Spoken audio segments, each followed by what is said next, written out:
অধিকার শুধুমাত্র ব্রাহ্মণদের আছে, যে কেউ গীতা পাঠ করতে পারবে না আর পাপ করার চেষ্টাও করবেন না। এমন একটা সময় ছিল যখন ব্রাহ্মণ সমাজেরা আমাদের সাধারণ সনাতনীদের কাছ থেকে গীতা পাঠ করার, গীতা পড়ার অধিকারটা কেড়ে নিয়েছিল।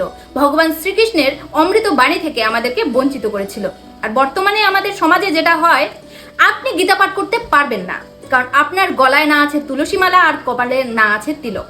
আপনার গলায় যেহেতু তুলসী নেই, কপালে তিলক নেই, তাই আপনি গীতা পাঠ করতে পারবেন না। গীতার কথা আপনার মুখে মানায় না, আপনি গীতা পাঠ করতে পারবেন না। আমরা কি তাহলে পরিবর্তন হতে পেরেছি? এই যুগেও এসে আমরা কি পরিবর্তন হতে পেরেছি? নিজেদেরকে পরিবর্তন করতে পেরেছি?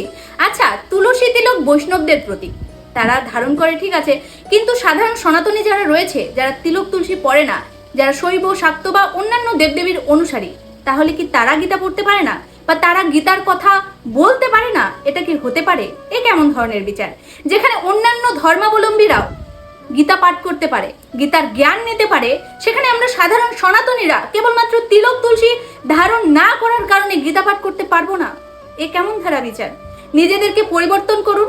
গীতার জ্ঞান অর্জন করার অধিকার সকল সনাতনীদের রয়েছে, সকল মানুষের রয়েছে।